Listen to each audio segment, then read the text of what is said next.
My next guest is coming off an impressive knockout victory this past weekend at UFC 227. Of course, I'm talking about Marlon Chito Vera, who is back here on the program. Marlon, how are you?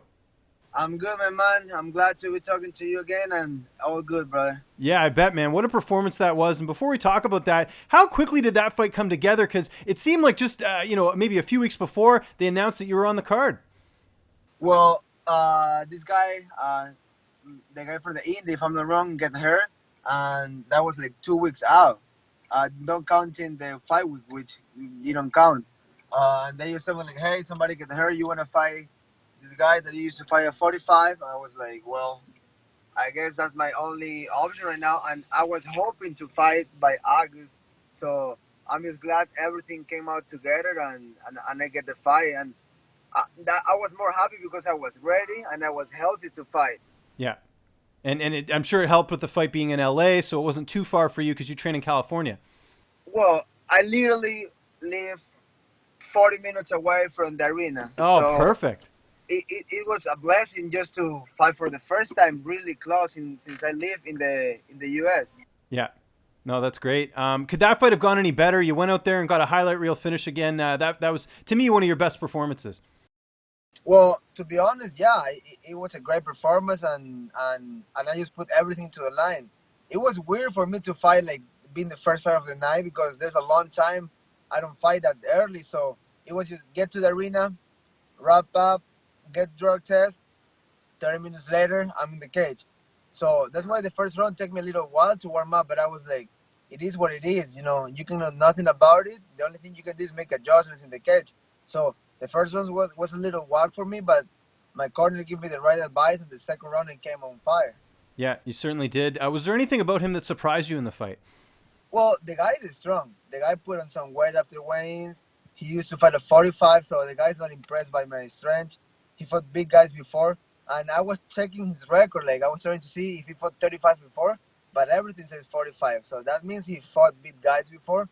And I was like, let's be honest, I'm not the biggest guy in the division. I'm tall, but I'm not big like weight-wise. And at the end of the day, height counts, but what what more, what counts more is something how much you weigh. So the guy when he was on top, he was heavy. I was trying to go for the armbar for triangles, and he had like a really really good a base control on top.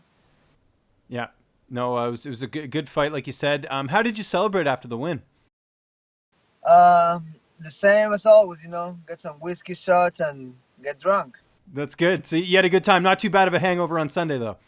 No, I threw up as usual. So everything came out together. We get a couple of shots in and we celebrate. But most likely, I was just thankful. My pregnant wife was in the arena. My brother came from Ecuador. My cousin came from Miami. So I had a lot of people watching me live, and those things make me strong. Because in the first round I was like, fuck, I did horrible in this round, and my family came here for nothing. I was like, fuck that, I gotta go and put this guy out. I gotta go and make him pay. And to be honest, I felt really good to have that pressure. When I was walking to the arena, my daughter was looking at me, and then my youngest son, he was just staring at me and smiling. And I was like, holy shit, I gotta go war right now. I gotta go and put everything into the line. And I feel really good. I'm glad the UFC gave me that opportunity because I'm pretty sure anybody will take the fight in short notice because it's LA, it's a big car, and I'm just happy everything came out together and I was able to put a show like that. Yeah, and also I'm sure just to get a win, because I know you had come off two losses. It must have been nice it must be a weight lifted off your shoulders getting that win there. There was a lot of pressure, on me. I was coming off two losses, and I was thinking like, I was like, I need to win. And mentally, you start thinking a lot when you're coming off two losses. So I was like, did I'm not that good enough? Did I'm not doing things right? So after the last fight, I make a lot of changes. I started training jiu-jitsu with AOA. I started doing wrestling with TJ's coach. I started sharing training room with TJ and Cobb Swanson for a couple times a week. I'm still working on Jama. I'm still with all my teammates. I just make some adjustments because if you come with two losses, you gotta figure something out. I don't blame nobody. I don't want to say it's Oyama fault. It's on my teammate fault. At the end of the day, the fight game is like that. Sometimes you lose.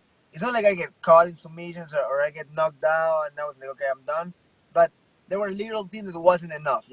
So I don't blame nobody. I'm grateful to have the people I have. I'm grateful with Oyama. I'm grateful with Daryl Christian for giving the opportunity and take me to TJ's gym and just get better and have like a really good training partners. But you have to make adjustments on your own. Like sometimes things are not going your way. You gotta figure it out. This is a sport that at some point you gotta be selfish and be like, okay, what I need. Okay, I need more wrestling. Okay, get some wrestling coach. Oh, I need some high level jiu-jitsu. Let's go to AUA, get your ass kicked by purple because when you're a black belt.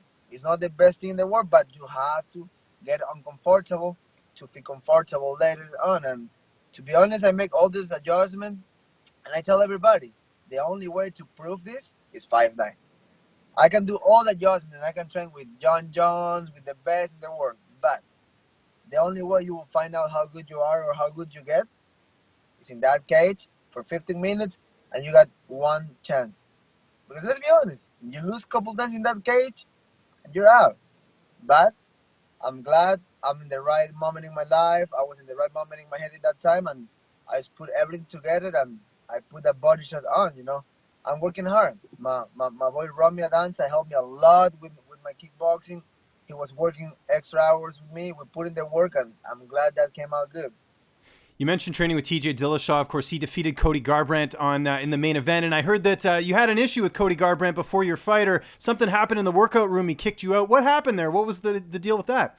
Well, I was supposed to get massage on my shin because I have a big bump before the fight, so I was stressed about it because I'm a kicker and my left shin was bothering me and was really swollen. So I everybody, TJ, my coaches, and everybody was in TJ's locker room because Alex, my teammate, was in that locker room.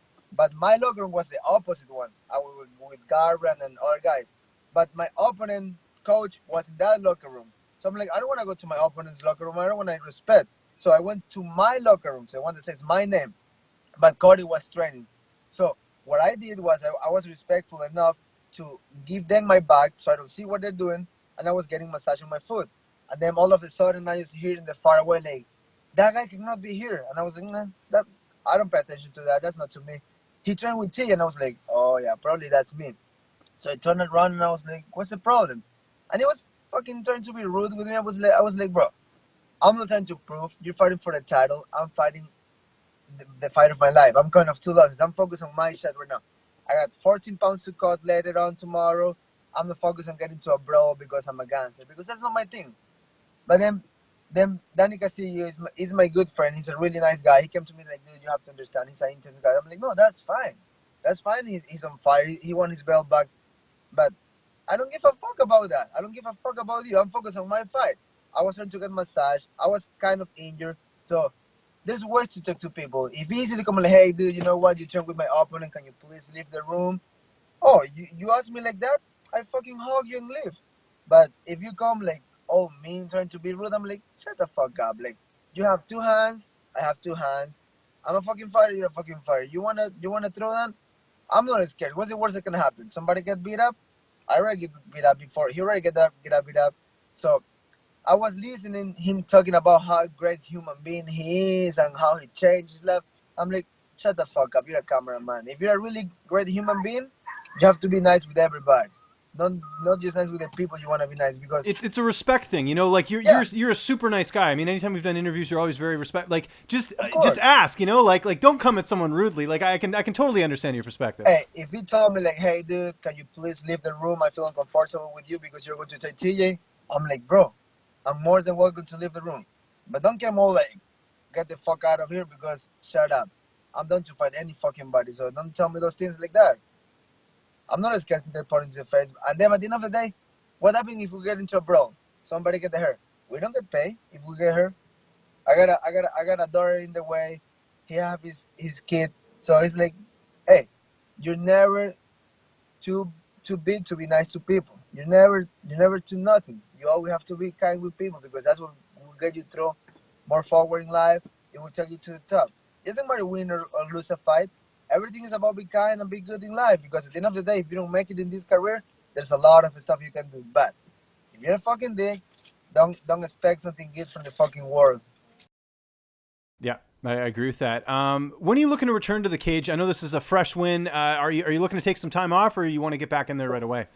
I would probably love to be on October 9 in Vegas, but I'm pretty sure the UFC need me in Argentina, and I feel I own the fans when I pull out from Chile because I got 3 fractures in my face for the last loss. So when the UFC take me as a guest in Chile, the fans were wild. They were like, "Bro, why you not fighting in this card? We want to see you fight." So I was like, I think I own a little bit of blood to the South American crew, and I do believe I'm the face of South America fighting game. So I will go to Argentina. I will put on a show for them, and I will just wait to see who the UFC want to put in front of me, and I will love to end their night like that. Is there anyone you want to fight, or you'll just leave that up to your management? To be honest, there's a lot of names that I have in my head, but I will just wait because I talked to Sean after this fight. He was happy with the performance, so I might be driving tomorrow to Vegas to see the Contender Series and also take my brother with me because he's on vacation and just talk to Sean and see what we can do. So I will wait to see what happens. Well, Marlon, again, congratulations on the victory. What a win that was. Just remind people where they can find you on social media, and if you have any sponsors or thank yous or anything like that, man, the floor is yours. Thank you, brother. Everybody can follow me. Has Chito Vera UFC, Instagram, Twitter, and my fan page in Facebook is just Chito Vera. And just thank to everybody for the support, the people who support me, my sponsors, my fans. Just thank you guys. And I will say one thing: never let uh, people let you down. Never let the negative things hit you hard because if you put in the work necessary, you always bounce back. You always will get what you want. Just be positive, keep going forward, and be kind to everybody. That's it, my brother. What's up, fight fans? If you like this video, be sure to subscribe to see even more interviews with your favorite UFC and Bellator fighters. We've also got coverage at events, including post-fight press conferences and media scrums. And if you like this video, check out the video to my right. It's worth your time.